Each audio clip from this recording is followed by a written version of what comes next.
मुक्ति भक्ति के सभी प्रेमी सज्जनों को सतनाम साहिब बंदगी।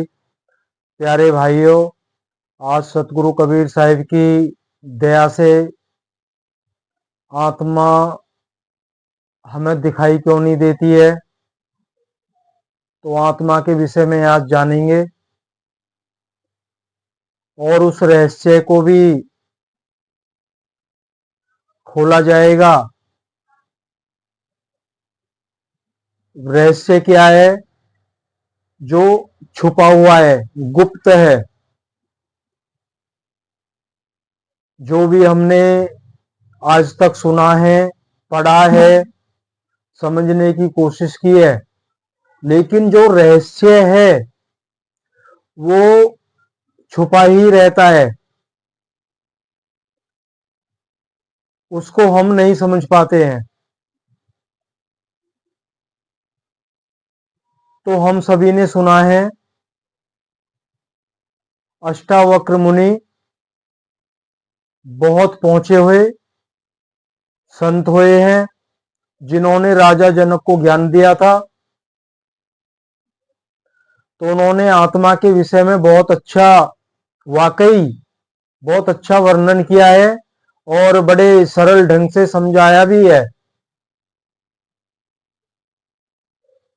लेकिन जो आत्मा का छुपा हुआ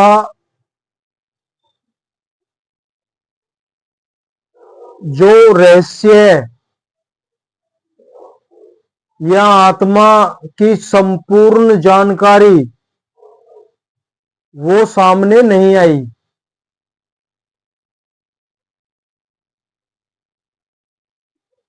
अगर आत्मा का पूर्ण बोध अगर होता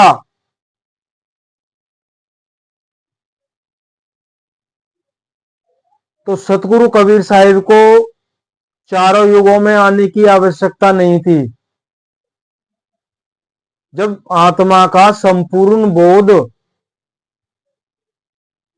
अगर हो गया होता, जिससे पूर्ण मोक्ष होता है, तो साहिब को तो आने की फिर आवश्यकता थी ही नहीं।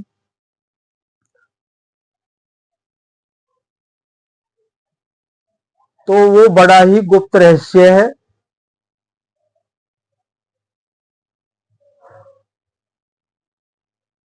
वो परमात्मा के सभी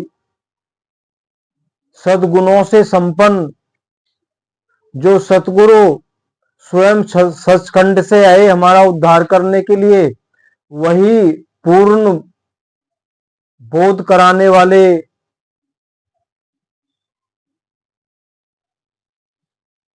गुरु हैं, सतगुरु हैं।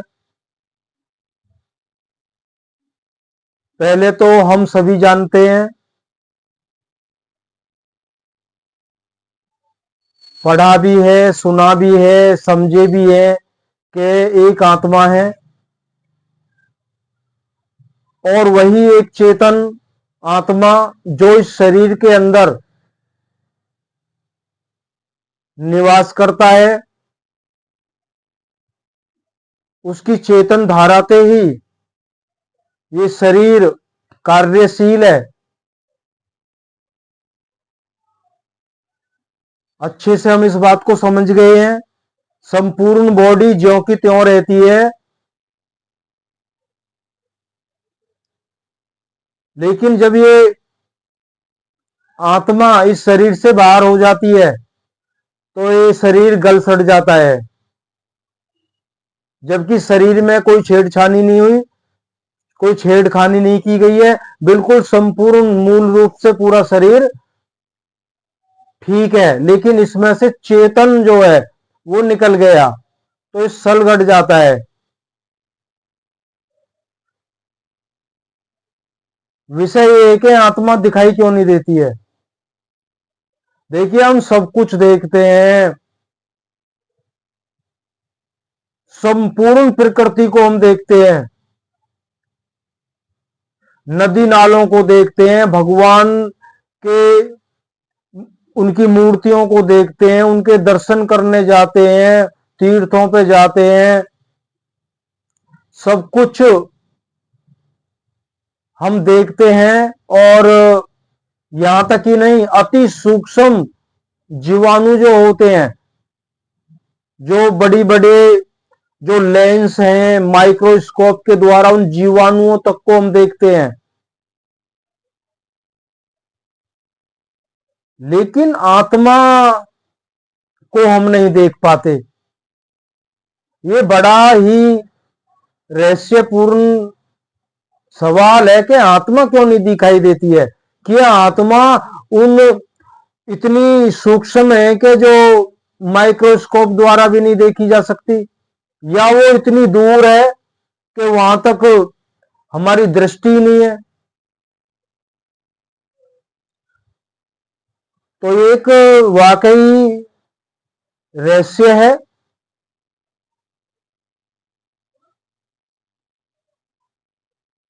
जब अष्टावक्र मुनि राजा जनक को ज्ञान दिया था उन्होंने, तो राजा जनक ने घोषणा करा दी थी, कहानी को तो नहीं लेके चलेंगे, बहुत लंबा समय हो जाएगा।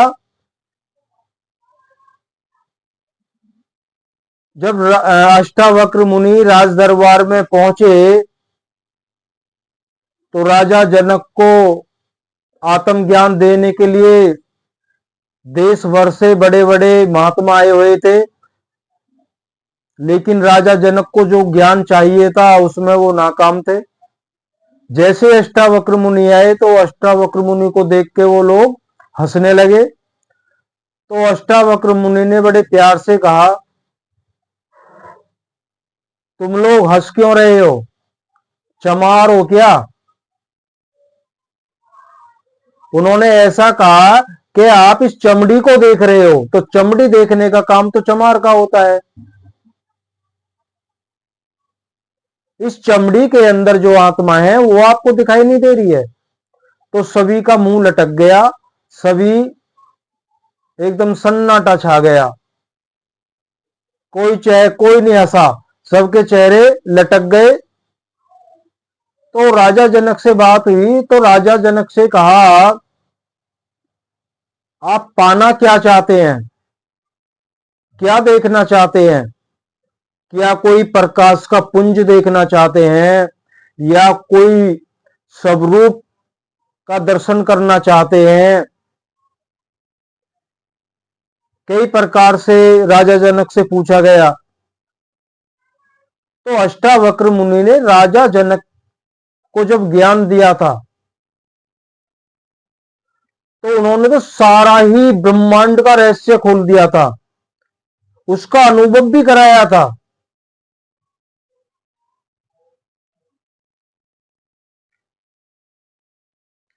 तो सब कुछ करा दिया, तो यहां तक, लेकिन स्वरूप की तो बात ही नहीं आई है। स्वरूप को देखेगा कौन? भाई जो आत्मा है, ये देखने वाला कौन है? अब हम आपसे बात कर रहे हैं, जो भी शब्द बोले जा रहे हैं, इन्हें बोल कौन रहा है, सुन कौन रहा है? बोलने वाला कौन है, सुनने वाला कौन है? वही चेतन आत्मा। तो स्वरूप को कौन देखेगा? क्या हम ने कभी अपनी आंखों को देखा है? तो जवाब तो यही है, किसी ने अपनी आंखों को नहीं देखा। हमें अपनी आंखें नहीं दिखाई देती हैं। इन आंखों को छोड़ के बाकी थोड़ा सा नीचे नजर करेंगे तो ये नाक भी दिखाई देती है, तो मुंह भी दिखाई देता है, पूरी बॉडी दिखाई देती है। आंखों से सब कुछ देखते हैं, लेकिन देखने वाला स्वयं को नहीं देख पाता। आंखें जो देख रही हैं, आंखें आंखों को नहीं देख पाती हैं। तो यहां तक ये अष्टावक्र मुनि का ही ज्ञान चल रहा है। बाकी रहस्य क्या है, तो वो भी खुलेगा।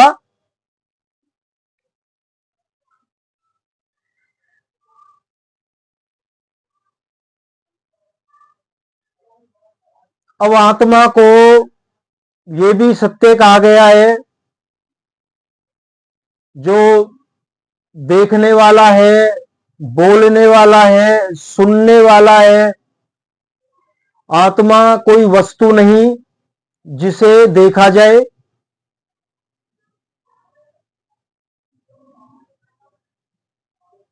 आत्मा स्वयं साक्षी है, दृष्टा है।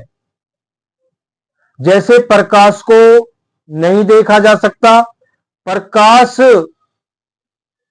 की मदद से सब कुछ देखा जा सकता है, सुना जा सकता है। प्रकाश अनुभव की चीज है,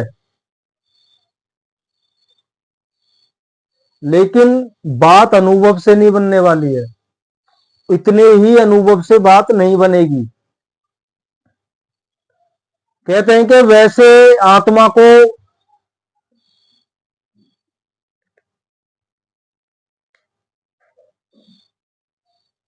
जैसे प्रकाश को नहीं देखा जा सकता, प्रकाश की मदद से सब कुछ देखते हैं, सुनते हैं, वैसे ही आत्मा को नहीं देखा जा सकता।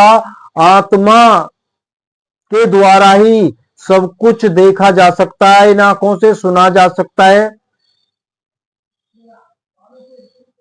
ऐसा अष्टावक्र मुनि ने कहा है। जैसे कहा है कि आकाश में बादल बादल आते जाते रहते हैं, लेकिन आकाश तो अपनी ही जगह स्थिर है। आकाश तो इधर उधर नहीं आता जाता है। तो इस शरीर में आकाश रूप आत्मा है, और इस शरीर रूपी जो बादल हैं आते जाते रहते हैं, ये दुख और सुख चलते रहते हैं। लेकिन आत्मा अपनी जगह वो अजर है, अमर है, वो अछूती है। आत्मा अछूती है, वो इन सबसे अलग है, साथ में रहते हुए अलग है। इसलिए जो जिसको आत्मा का बोध हो जाता है, वो सुख और दुख की अवस्था से ऊपर उठ जाता है।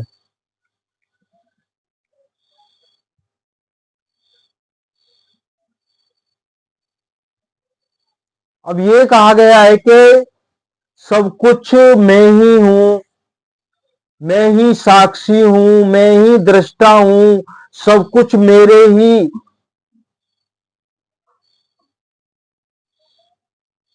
ऊर्जा से या मेरी ही चेतन धारा के द्वारा सब कुछ हो रहा है। तो फिर मैं कौन हूं? मुझे मेरा अनुभव क्यों नहीं हो रहा? मुझे मेरा अनुभव क्यों नहीं होता है?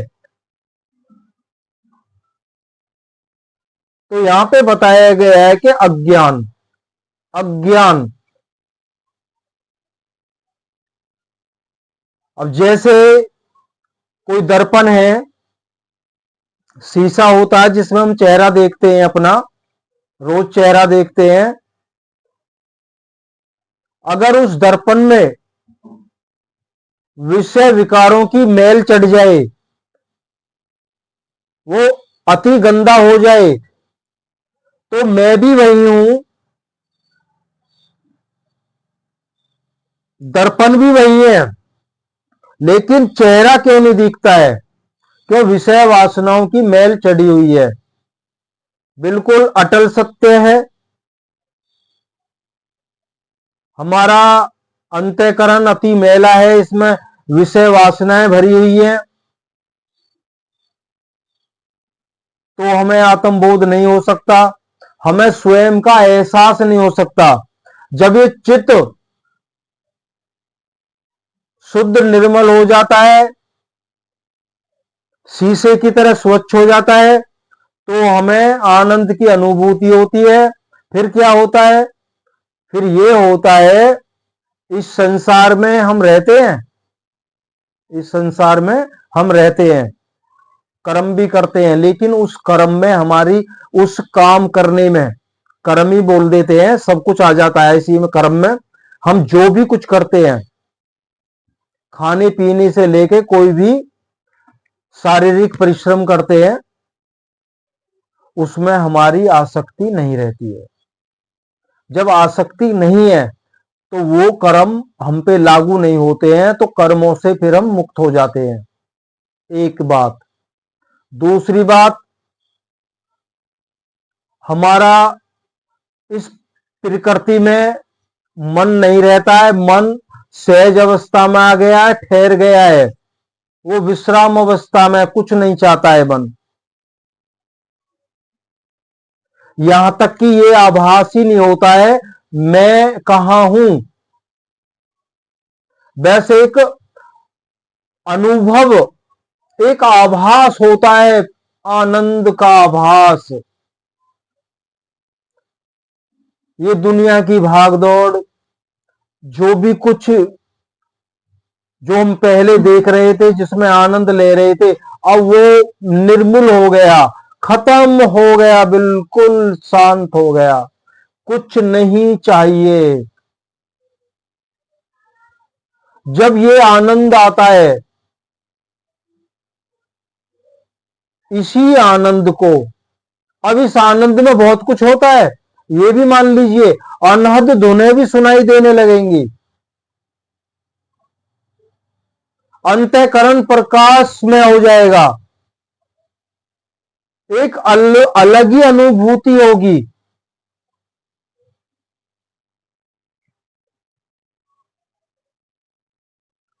तो ये है जो जन्म जन्मांतरों से हम जब भी गहरे ज्ञान की तरफ बढ़े, तो यहां तक की जो अवस्था है, जो ये अनुभव कर गया, मैं केवल मैं हूं, मेरे सिवा कुछ भी नहीं है, इस शरीर तक का भान नहीं रहता है जिसमें मैं स्वयं वास करता हूं, इसका भी भान नहीं रहता है, वो आनंद में। तो कबीर साहिब ने कहा है, इसमें भी चार मुक्तियां होती हैं, लेकिन साहिब ने कहा ये अनित्य मुक्तियां हैं, ये अभी तक ब्रह्मांड तक की पहुंच हुई है, ब्रह्मांड तक आप पहुंच गए हो, शून्य अवस्था तक पहुंच गए हो। तो चार मुक्तियां कौन सी हैं? सायुज्य, सारूप्य, सालोक्य और सामीप्य, ये चार प्रकार की मुक्तियां हैं। उसमें दिव्य, जब शरीर छोड़ के जीव जाएगा तो दिव्य देह धारण करके, तो वो आनंद उच्च लोकों में आनंद लेगा। लेकिन जब वो आनंद, उसका जो पुण्य है, जब वो छिन्न होगा, तो पुनः 84 में लौट के आ जाएगा। तो पिछले सत्संगों में आपने सुना होगा, कई बार बोला गया है कि आगे रास्ता बंद है, यहां तक तो हम पहुंच सकते हैं, और यहां तक ही हमारे जो भी धर्म ग्रंथ है, यहां तक का उनमें ज्ञान दिया गया है, और मुक्ति को, इसी अवस्था को मुक्ति मान लिया गया है। लेकिन आत्मा के स्वरूप की बात तो लिखी गई है, पढ़ी गई है, सुनी गई है, लेकिन आत्मा को बता दिया गया है, जैसे बिजली है, तारों में विद्युत धारा बह रही है, उसको देखा नहीं जा सकता, महसूस किया जा सकता है। अगर देखने की बात है तो किसी बल्ब के द्वारा उसके प्रकाश को देखा जा सकता है, ऐसा भी हमने सबने सुना है। लेकिन कबीर साहब ने कहा है, तो कबीर साहब ने और हमारे धर्म ग्रंथों में भी आत्मा के स्वरूप का वर्णन तो आया है, और कबीर साहब ने तो खुल के किया है। देखिए, ये अवस्था जो यहां तक सुना है, ये सत्य है, वैसे ही होता है। लेकिन इससे परे की जो अवस्था है, वो आत्मा के वाकई निस्वरूप की अवस्था है, उसको देखा जा सकता है।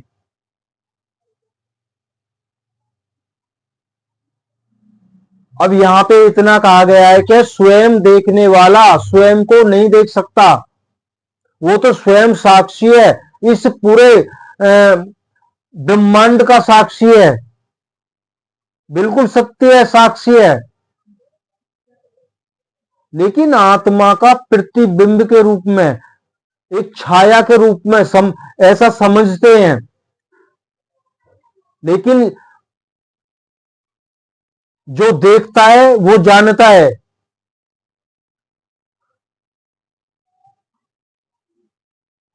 आत्मा का वाकई ही स्वरूप है और वो विदेह स्वरूप है।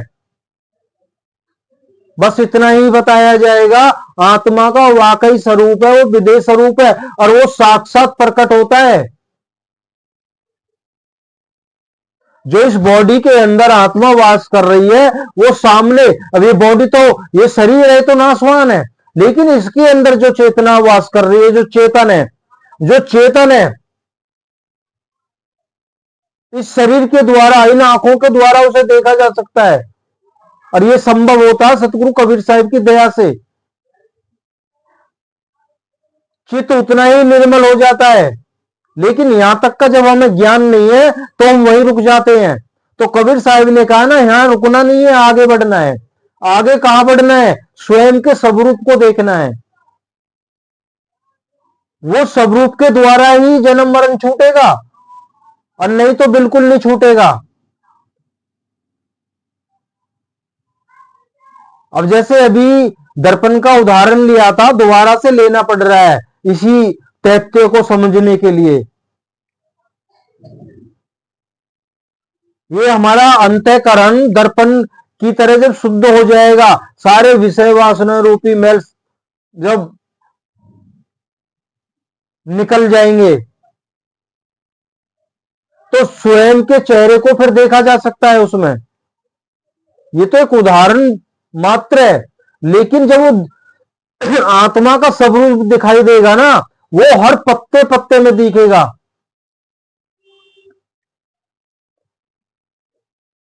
जिन भाइयों को ज्यादा इस विषय में सुनना है तो पीछे इसी चैनल पे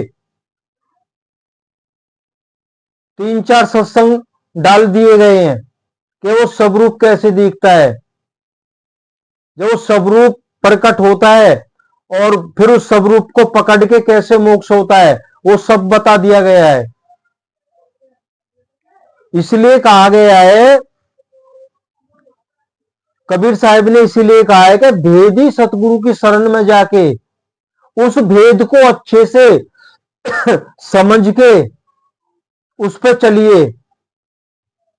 अब भेद यही है, आत्मा के स्वरूप, आत्मा को देखा जा सकता है,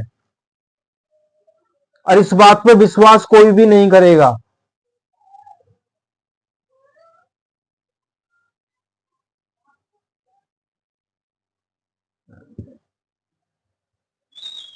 अभी तक हमने यही जाना कि आत्मा को अनुभव किया जा सकता है। नहीं, आत्मा को अनुभव तो किया जा सकता है, आत्मा को देखा भी जा सकता है। स्वयं साक्षी दृष्टा चेतन आत्मा इस शरीर में रह के अपने स्वरूप को देख सकता है। इस शरीर के इस चरम चक्षुओं से। तभी इस शरीर का वजूद क्या है? इस विचार करिए, इस मनुष्य देह का जो अनमोल देव दुर्लभ तन क्यों कहा गया है इसको? पशुओं का जामा बुरा थोड़ी है। बच्चे उनके भी होते हैं, परवरिश वो भी करते हैं बच्चों की, वो भी अपना पेट भरते हैं, वो भी मेहनत करते हैं, दूर दूर तक चारा चरने जाते हैं, चुगने जाते हैं, वो भी अपने बच्चों के लिए घर बनाते हैं, घोंसला बनाते हैं, सब कुछ करते हैं। तो इसका वजूद क्या है? क्यों मिला है मनुष्य शरीर? क्या इसलिए ये फिर उल्टे कर्म करे फिर नीचे जाए, फिर उल्टे कर्म करे नीचे जाए? नहीं, ये सुनहरा मौका मिला है। इस शरीर के द्वारा अपने आप का साक्षात दीदार कर, और उस दीदार के द्वारा परमात्मा का दीदार कर, अगर पिंड से छूटना है। सतनाम साहिब बंदगी।